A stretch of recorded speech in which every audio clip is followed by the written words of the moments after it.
Bismillahirrahmanirrahim. Assalamualaikum warahmatullahi wabarakatuh. Selamat berjumpa kembali dalam ruang pembahasan UTBK. Kali ini kita akan membahas topik tentang tes kompetensi akademik untuk mata pelajaran fisika. Baik, kita langsung saja ke soal. Nah, pada layar monitor adik-adik sekalian, ada sebuah gambar seperti tertera pada layar monitor yang tak lain merupakan rangkaian dua loop, jadi memiliki dua loop. Nah, soal ini menanyakan berapa besarnya daya yang bekerja pada hambatan 8 ohm. Jadi yang mau ditentukan adalah besarnya daya yang bekerja pada hambatan 8 ohm. Nah, tentu saja untuk menentukan ini, maka terlebih dahulu saya akan menuliskan rumus daya untuk rangkaian.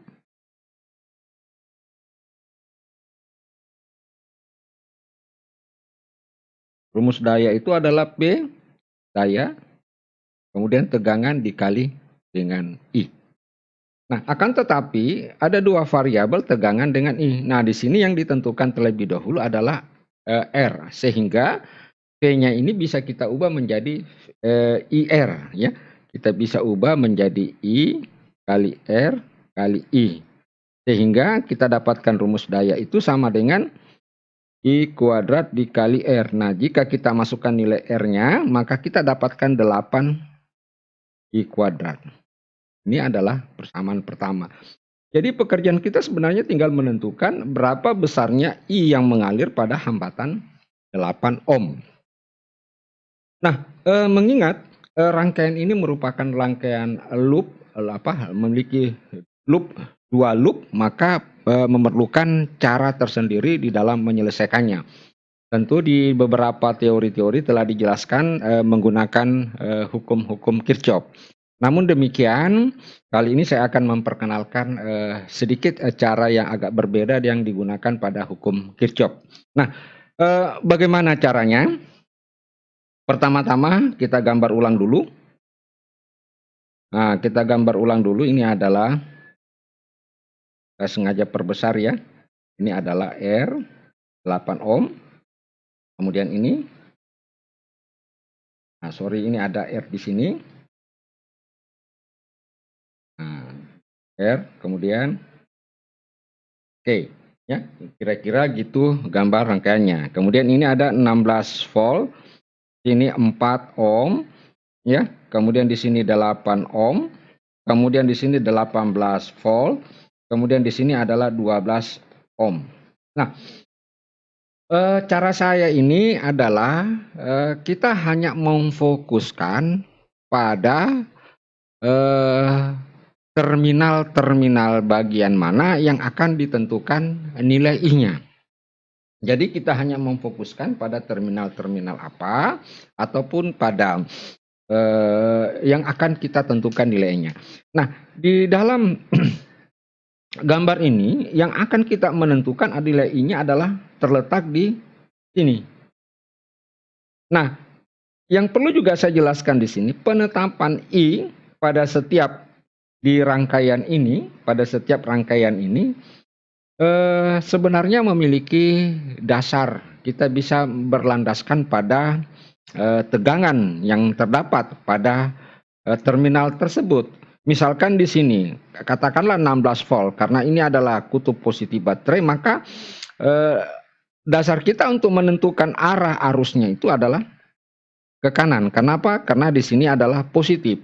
Nah, demikian pula halnya untuk hambatan 18 volt, karena arahnya positif, kutub positif berada di sini, maka arah arusnya untuk terminal yang bawah ini adalah arahnya juga ke kanan.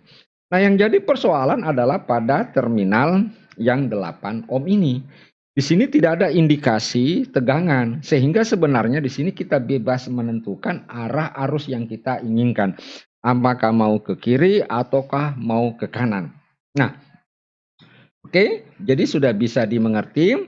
Saya hapus dulu ini karena kita tidak butuhkan ini. Jadi sekali lagi saya tidak butuhkan arus yang ada mengalir di terminal 4 ohm dan yang di terminal 12 ohm. Yang kita butuhkan adalah arus yang mengalir pada terminal 8 ohm. Dan misalkan bahwa arah arusnya adalah ke kiri, sehingga kita bisa tuliskan di sini adalah I. Nah, bagaimana cara kita menentukan I tersebut?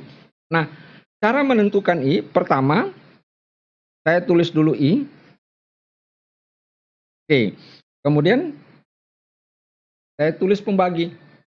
Oke, nah ini misalkan adalah loop pertama, ini adalah loop kedua. Nah, kita tinjau dulu terlebih dahulu adalah loop pertama. Jadi seolah-olah ada arus I yang mengalir menuju ke tegangan 16 volt. Jadi seolah-olah ada arus yang mengalir menuju ke tegangan 16 volt, ya. 16 volt ketemu dengan kutub negatif. Kalau dihukum Kirchhoff, jadi kalau dihukum Kirchhoff, kalau ketemu dengan arus ketemu dengan kutub negatif, maka ditulisnya negatif. Tetapi dalam hal ini tidak dituliskan negatif. Kenapa? Karena bagian E-nya sudah, karena dihukum Kirchhoff itu belum dipindahkan ke ruas kanan. Tetapi ini sudah dipindahkan ke ruas kanan, maka apabila dia ketemu dengan kutub negatif, maka yang sebenarnya adalah positif. Nah, kebalikannya. Sehingga bisa kita tulis di sini adalah 16. Ya, jadi arus ini ketemu dengan kutub negatif berarti positif. Nah, kita terus bergerak ke sini di lingkaran ini. Ada lagi enggak tegangan? Sudah tidak ada. Karena sudah tidak ada lagi tegangan yang dialiri arus I, maka tetap sama dengan 16. Oke? Nah, sudah dialiri. Nah, ada hambatan yang tidak dialiri adalah 12 ohm. Maka ini harus dikali dengan 12. Nah, maka sudah selesai pekerjaan kita untuk loop bagian pertama. Nah, selanjutnya loop untuk bagian kedua, ini arah arus ke sini, ya bergerak ke bawah, terus ketemu lagi dengan negatif. Berarti sesungguhnya kalau dia negatif berarti dia ada plus 18 volt. Kemudian dia ke sini, tidak ada lagi ketemu. Nah, untuk loop yang kedua, maka dikalikan dengan jumlah hambatan pada loop yang pertama, kecuali ini ya, adalah 4. Berarti di sini dikali dengan 4. Nah, selanjutnya dikali dengan sigma RI kali RJ. Apa itu RI RJ? Nah, itu adalah perkalian antar. Jadi perkalian antar hambatan, perkalian antar hambatan yang paralel ini. Jadi perkalian antar hambatan paralel, sehingga kalau kita tuliskan bahwa sigma RI RJ berarti RI, katakanlah ini berarti 4 kali, nah dijumlahkan karena menandakan sigma, kemudian 4 dikali 12, jadi tidak boleh sampai 2 kali kemudian dijumlahkan lagi. Karena 4 kali 8 sudah, 4 kali 12 sudah, maka yang tertinggal tinggal 8 kali 12. Jadi masing-masing hambatan dikalikan dengan dikalikan dengan nilai-nilai antar hambatan tersebut. Oke, ini RIG. Nah, dengan demikian kita masukkan nilai-nilai ke dalam persamaan ini sehingga kita dapatkan, jadi saya tulis tadi I sama dengan 12 ohm ya. Ini sama dengan 16 kali 12. 16 kali 12 ditambah. Nah, ini yang berikutnya berapa? 18 kali 4. Oke. Kemudian 4 kali 8 ditambah 4 kali 12 ditambah 8 kali 12. Oke. Nah, ini bisa kita sederhanakan. Keluarkan nilai 8 di atas. Kalau kita keluarkan 8, ya. 8. Nah, ini tinggal 4 ya. Nah, ini kalau kita keluarkan 8, kan 4, ada 2 berarti tinggal 9. Oke? Sorry, ini tinggal 24. Ya, karena keluar 8. Jadi 24 ya. 16, 8, keluar 8, 2 kali 12, 24. Oke. Kemudian ini 8 bisa keluar, tinggal 4 ya. Tambah di sini ada 8, 12 ya, 12 dengan 4 itu bisa keluar 2 berarti 6, tinggal 6 ya. Karena 48 kali 8 kali 6 48, kemudian ini tinggal ini salah ya. Tambah 12. Nah, ini 8-nya hilang, ini sama dengan berapa? Sama dengan 33. Sedangkan ini sama dengan 4 tambah 6 tambah 12, itu tak lain adalah 22. Sehingga I-nya kita dapatkan, karena ini sama dengan bagi 11, dapat 3, bagi 11 dapat 2.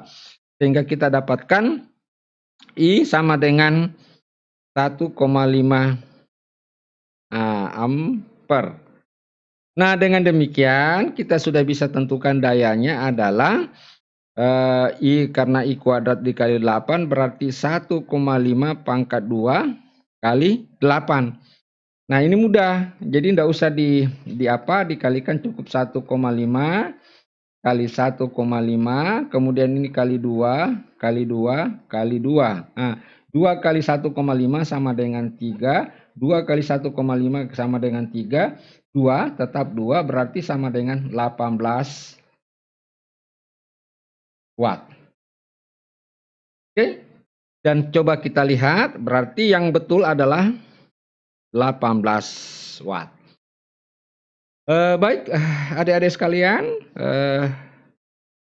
saya pikir cukup sekian. Mudah-mudahan bisa difahami, bisa dimengerti. Mohon maaf segala kekurangannya, dan saya akhiri sekian. Wassalamualaikum warahmatullahi wabarakatuh.